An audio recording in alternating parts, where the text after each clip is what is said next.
Welcome to Food Farm Talk on CFRU 93.3 FM in Guelph, Ontario, Canada, and on podcast on all the major platforms. This show is a talk with Professor Ralph Martin about his new book called Food Security from Excess to Enough. I'm Paul Smith, and I'm the host of a series of shows on farm sustainability. Please follow the podcast and also our Twitter, Instagram, and Facebook feeds, and we're always interested in what you might think, and you can leave comments on those social media feeds. We're broadcasting here from the treaty lands of the Mississauga of the New Credit of the Anishinaabeg Nation, part of lands within the Between the Lakes Treaty of 1792. So today we're here with Ralph Martin. He's a recently retired plant ag professor here at the University of Guelph, and we're going to talk about his book, Food Security from Excess to Enough. Ralph and I know each other from a few different circles here in Guelph, but most notably, Ralph was a member of the Soil Health Working Group that I had a role in creating and working with in the development of the New Horizons, Ontario Soil Health and Conservation Strategy, which is mentioned quite a few times in the book. It is. So welcome, Ralph, and thanks for coming on the show. Thank you. Your book is an interesting mix of science and philosophy and memoir, reflection, and a manifesto for change. Food and farming seem to tie everything together that you've put in. And food security certainly is a focus, but the book ranges way beyond any narrow view of those words. And I hope today we can give the listeners a bit of a glimpse into your book and leave them wondering what more they might discover if they go ahead and read your book. So why don't we start with a short reading? I think you've picked a couple of readings from your book to give listeners a bit of a flavor for the book. Sure, happy to do that. This one is from chapter 6. It's the chapter on wasted food. I crawled up the ladder to the higher branches of the snow apple tree for the umpteenth time. My pail wasn't large, and this time I didn't want to fill it too quickly. My hand followed my eye to the closest apple within reach. I plucked, swiveled my flexible 8-year-old body on the ladder, leaned back against the top rung, and chomped. The sweet taste filled my mouth. Below, my cousins and siblings were climbing and stooping to pick and then pour apples into bags for the apple butter haul to Wellesley. I noticed my Uncle Addison approaching my tree, so I took another quick bite, tossed the half-eaten apple, and got back to work. "Were you eating this apple?" he asked a moment later. "Yep," he was pointing to my apple.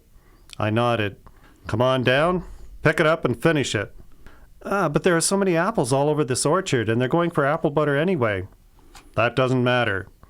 If you start to eat a perfectly good apple, then eat it all. In our family, we don't waste." I never forgot that lesson. That's a good one, actually, and you tell quite a few stories through the book about different parts of your life, about childhood like that one, and about your academic journey and some parenting experience as well, and different life perspectives that you maybe you can tell us a bit about your journey and your life journey that brought you to where you are now. Sure. Just a kind of a snapshot. Sure. Well, I like to start by saying I grew up on a farm in Wallenstein, Ontario, and I would always tell my students if they knew where Wallenstein was, they would get an extra mark on their midterm. And then when I was 19, I decided to go to university. I ended up in Ottawa. At Carleton, I thought I would study political science. But the first night that I was there, just before classes started, there was a strange person there with long hair, beard, and sandals. And he was talking about the value of a liberal arts education. And he persuaded me during the course of his talk that I should probably check out what it would be like to have a liberal arts education. And there was a guy sitting beside me, and he told me that he was going to a new course called a Unified Liberal Arts Program. And so I ended up taking that course instead. That was mostly philosophy. And the strange guy that influenced me was David Suzuki. I'd never heard about him before, but he was the one that got me into a Unified Liberal Arts Program. Then for my master's, I ended up doing a master's in biology again at Carleton. And then my PhD was in plant science at McGill, McDonald College. And there I was intercropping corn and soybean. Then I went to Nova Scotia, taught there for 21 years. And while I was there, I started the Organic Agriculture Centre of Canada. Came to Guelph in 2011 as the Loblaw Chair of Sustainable Food Production, and just retired in 2019. That's an interesting story. I know it's only a small slice. You did a lot of other things in between all of that, of course, too. We'll talk about different parts of the book, and just to kind of illustrate and give readers a sense of that. So you start and end the book with discussions about Indigenous people's perspectives on earth and food and stewardship, and this seems to be the challenge of our this generation in Canada, to acknowledge and try to integrate Indigenous perspectives into the way we look at the world. And you have a series of stories about your experiences that drew you to do that. So maybe you can just tell us a little bit about that. Well, I knew some Mi'kmaq when I was living in Nova Scotia, and they had a big impact on me. And I know some people here in Ontario too at Six Nations. And the book by Robin Wall Kimmerer, Braided Sweetgrass, I think is an excellent book, and I highly encourage people to read that. One of the stories is that I was going to bring someone in to talk to my class about Indigenous food systems. And I told this woman that she had 50 minutes, and I was wondering what title she wanted to use. And then she said to me, well, I want to talk about food and medicine. I said, no, you don't understand. We've only got 50 minutes. I only want you to talk about food. And then she said, no, you don't understand. She said, if I'm going to talk about food, whether I have 5 minutes or 50 minutes, I have to talk about food and medicine together. So that was my first lesson. Even before she started lecturing, I thought, aha, in her worldview, food and medicine go together. Yeah. There's also the story, I met an Indigenous, Dene Indigenous elder up at a conference in Toronto, and he talked about how in their language, they don't have a word for climate change, and they talk about unusual happenings. And to illustrate this, he said that one day he was outside and he heard a real clatter, and he went to check it out, and there was a raccoon getting into some of the things in the backyard. And he said this was highly unusual because they'd never seen a raccoon that far north before. I think the other thing that I've learned, and Robin Wall Kimmerer talks about this in her book, is that in the private property view of our Western civilization, gifts are free. But in an Indigenous gift economy, she says, gifts are not free. In fact, they're about a relationship and about reciprocity. I thought that was really important for her to point out. I needed to learn that. And the more I think about that, the more I think that if we look at an Indigenous worldview and think about the gifts that we receive from Mother Earth, there is a bit of obligation there. There's reciprocity and relationship as we relate back in kind to Mother Earth. Yeah, it's a fundamental underpinning of. And the French and British learned that, sometimes the hard way. Yeah, I think the French better than the British learned. Yeah. Pontiac taught the lesson to the British.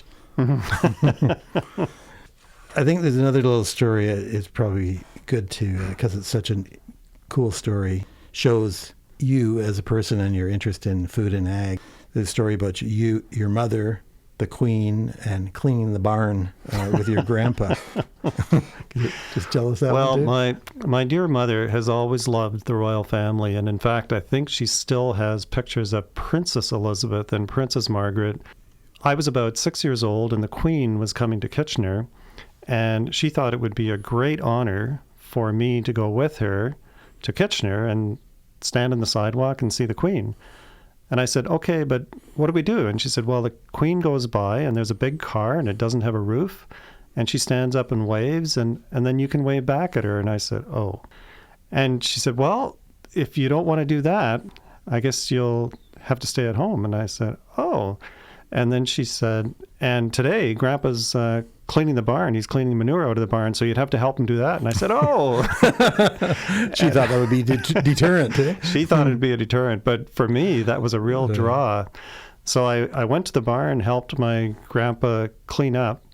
And that day, he had a little fork for me. He sandpapered the handle so that it was nice and smooth, and it was exactly my height. So while he was putting manure into the manure spreader, I could use this little fork, this fork that was now mine, and I could actually help. I think I only got about 10 forkfuls in by the time the manure spreader was full, but that didn't matter. I had helped, and he was sure to tell me that I was a big help. So that was much better than seeing the Queen. And as I say in the book, I was willing to save the wave for the Queen for another day. That is funny. That's a good story. Early in the book, you talk a lot about sort of the ethics underlying the food system and the market economy and inequality we have in the world today and have had for centuries. And you weave in a lot of ideas from different prominent thinkers and scientists in the world. I didn't notice David Suzuki there, but you brought him in anyway. Right. Maybe you can talk about that part of the book and sort of what you're trying to convey to readers through that. One of the stories that always captured my interest was when I was in first year university. We read Dostoevsky, The Brothers Karamazov, and the story within the story was the story about the Grand Inquisitor. And the Grand Inquisitor was in Spain during the 16th century, and he was trying to keep everything in order, and sometimes with rather harsh methods. The story is about how Christ came back to 16th century Spain, and his intention was just to be quiet and to move around quietly to see how people were doing. But he couldn't help doing the odd miracle here and there, and this was drawing a bit too much attention, so the Grand Inquisitor had him arrested and put in jail. So then the Grand Inquisitor went to visit him in jail. Through this whole time, Jesus said very little, and the Grand Inquisitor was just asking him and why he would do this and why he would disrupt the order that they had in society at this time. And he said, you were all about freedom, and it took us 1,500 years to clean up the mess you made the last time when you encouraged everybody to go for freedom. And now we are giving people bread. In fact, they do all the work, and it comes to us, and we organize everything for them and give it back. But we have order in society, and people really can't handle freedom. So could you please just go away and leave us alone? And that's about where the story ends. And I'm fascinated by that story because it seems to me that today, at that time, they were building great cathedrals. And in some ways, those cathedrals supposedly helped people to look up and to appreciate the majesty of creation and what was possible. But in other ways, it was all about order that was imposed in people. Today, the cathedrals are these great big glass towers of large corporations and so on. And later in the book, I talk about the Scots who came through the Highland clearances and ended up in North America, or the Dutch who escaped after the Second World War and came to Canada and set up farms, or the Mennonites who left Europe and then went to Pennsylvania, or some went to Russia and Ukraine and then came to Canada. I'm wondering about our ancestors would say if they knew how much freedom we had given up to the corporations who now insist that farmers buy retail and sell wholesale, and consumers are accepting it largely for convenience. But with all that convenience comes less and less freedom, in my opinion. And I also talk a little bit about Wendell Berry. And Wendell Berry says that in this wonderful book called Life is a Miracle, and he talks about how we need to increase our eyes to acres ratio. In other words, we need more people looking at the land. And recently, it's gone exactly the other way. We have probably more sensors per acre now. But I think I tell the story in the book of my grandpa on the running board of his seed drill. and the horses were pulling it, and he had the seed drill set to make sure that he was putting the minimum rate of seed over the field that he was seeding. But every once in a while, I noticed he'd take his hand into the grain box and he'd pull it out and he'd throw an arc of seed. And I said, "Why are you doing that?" And he said, "Oh, it grows really well there." So he knew. Oh, it was precision ag. Yeah, it was a precision ag a long time ago. Knowledge. That's Yeah. right. And that knowledge was in his heart and head. Yeah. And he just knew the farm so well. Yeah, the data seems to be what we're trying to substitute for that eyes to acres ratio. Yes, yeah. And that kind of leads to... And that's not to say that I'm against data. Yeah. And I think we can have both, but I think we still need human eyes and the human senses and our perception and our relationship with the land to really make good decisions.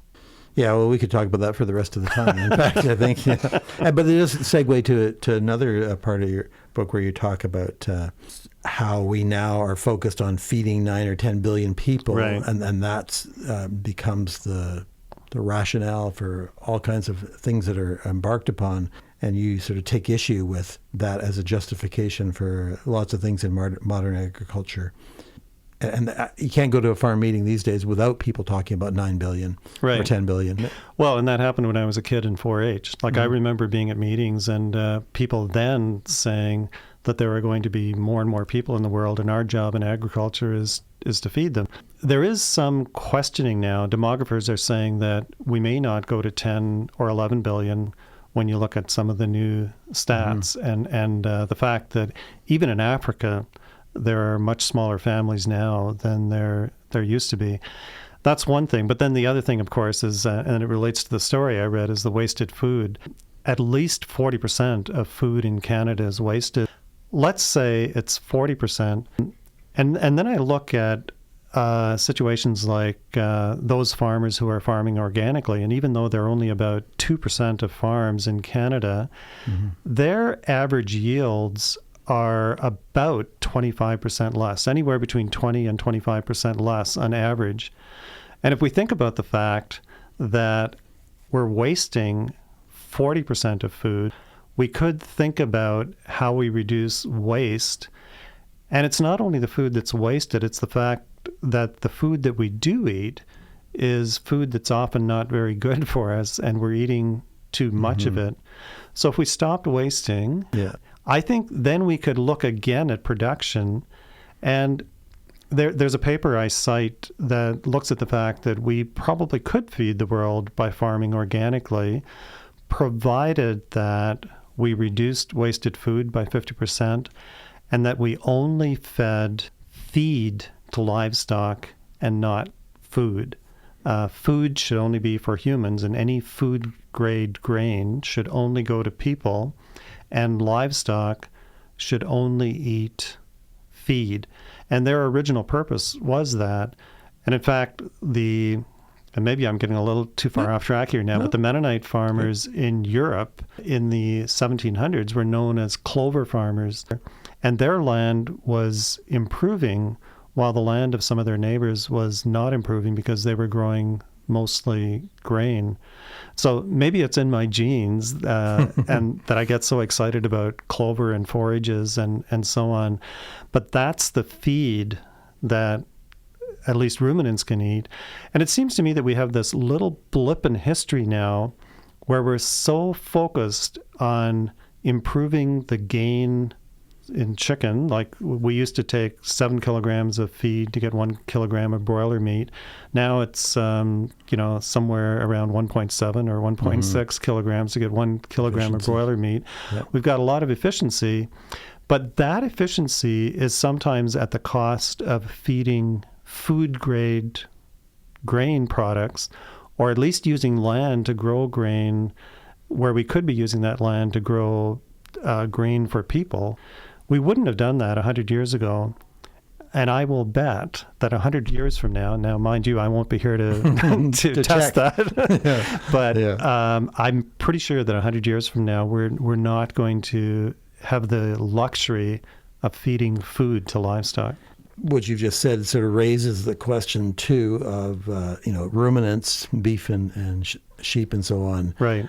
eating, and that's sort of one of the most controversial issues right now for urbanites vis-a-vis agriculture is they think beef and dairy are evil for a variety of reasons, but there is a sort of a connection with, as you say, forage production. Ruminants can eat and we can't, and it can be grown on lower quality land as well. So and that's one of the issues that seems to escape that whole discourse around beef and dairy. Absolutely. Is they can eat things we can't and turn it into something that we can eat. No, there's a wonderful paper by Paige Stanley and others, and she did this in Michigan, and she looks at rotational grazing, but a very good form of rotational grazing, which is adaptive multi-paddock grazing. And that is to say that you're moving the cattle at least once a day, maybe 2 or 3 times a day. This means that there's a long recovery time. Those forages are being grazed maybe 5-6 times a year. So there's a pulse effect, and the roots are sequestering their carbon into the soil. So they're building soil organic carbon. And she argued that system, even when you take into account the methane, which is 30 times worse than CO2, the CO2 equivalent per kilogram of meat means that those cattle in pasture, because of the pasture sequestering carbon, there's still a net sequestration of about 6 kilograms of CO2 per kilogram of meat. Yeah. In a feedlot, it goes the other way. There's a net emission of 6 kilograms of CO2 per kilogram of meat.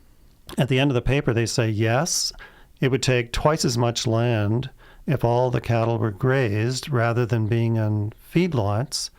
But then when you look at how much meat we eat in North America, I'm quite sure that we could cut our meat consumption in half, which would probably be a lot closer to what it was historically.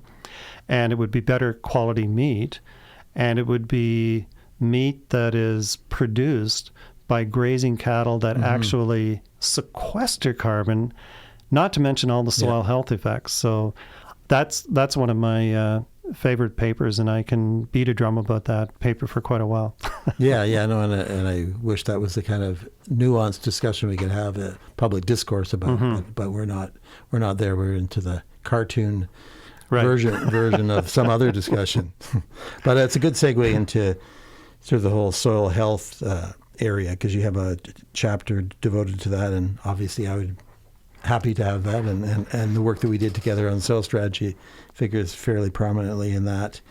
Things have changed dramatically from 30 years ago, or 40 or 50, even more so, and now we have soil health seems to be everywhere in the agriculture world. Everyone's talking about it, and everyone's thinking about it, how they can do it, and many people are doing lots of things about it. Whether they're doing enough is certainly debatable, but you have Food and Agriculture Organization of the UN, U.S. Department of Agriculture, Syngenta, General Mills, our federal and provincial governments are all talking, so they're all over it.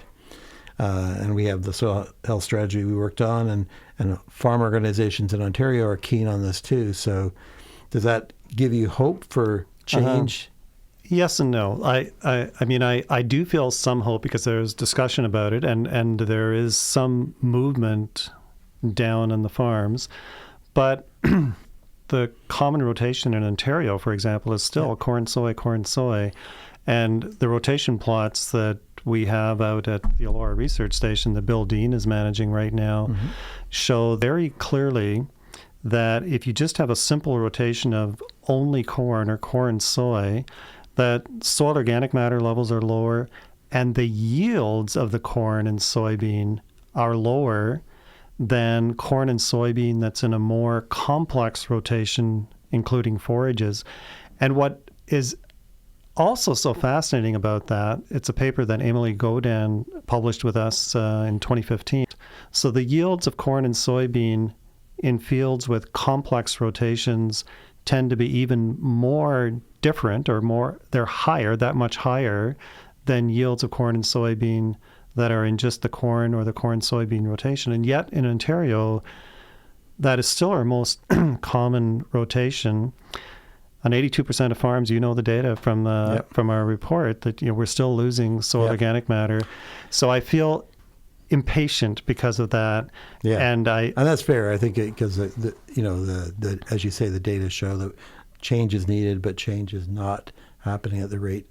But I've noticed, and at Southwest Ag this year, Dave Hooker gave a talk about crop rotations, and he was very unequivocal in saying that corn and soy he doesn't consider a rotation because it doesn't do what crop rotation is supposed to do. Right. And he told a little story about saying that down in Iowa or the Midwest. He was fearful of saying it, and he got a reaction, right? But people are saying it. So yes. Yeah. No, I think that's very true, and it's really important to say it and to name what is actually happening. And I think there's also a great opportunity here for the farm community, because we in the farm community in agriculture are criticized for a lot of things we do. But if farmers were actually rewarded for taking carbon out of the air and putting it in the soil, that's a good thing from the point of view of society, because we want to take carbon out of the air, and farmers can do that. More carbon in our soils, we'll have better soil health. It's in the interest of everybody to want that.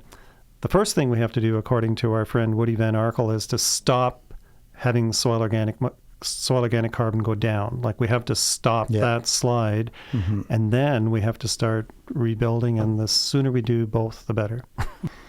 Well, why don't we finish up our interview with you doing another reading from the book. So, sure. What are you going to read for us now? This is from the chapter on recovering diversity, chapter 11. There are numerous benefits to having perennial forage crops, especially red clover and other forage legumes on the landscape. Forages reduce erosion and compaction and increase soil organic matter, microbial activity, and water holding capacity, to name a few benefits other than those attributed to pollinators. For all the benefits of forage crops, there is increasing resistance to the growing of them because the foragers are ruminants, cattle and sheep. They emit methane, a greenhouse gas with about 30 times more warming potential than CO2. However, Stanley et al. Demonstrated that with well-managed grazing, that is, adaptive multipaddock grazing, greenhouse gas emissions could be offset through soil carbon sequestration. Therefore, this type of grazing can be a net carbon sink. They acknowledge that adaptive multipaddock grazing requires twice as much land as feedlot finished beef, and this implies that less beef will be produced in any given region. However, there is the benefit of net carbon sequestration. We need more carbon in the soil and less in the air. Furthermore, people experience health benefits by eating grass-fed beef and by eating less meat overall. Half of current beef consumption will meet all our dietary needs.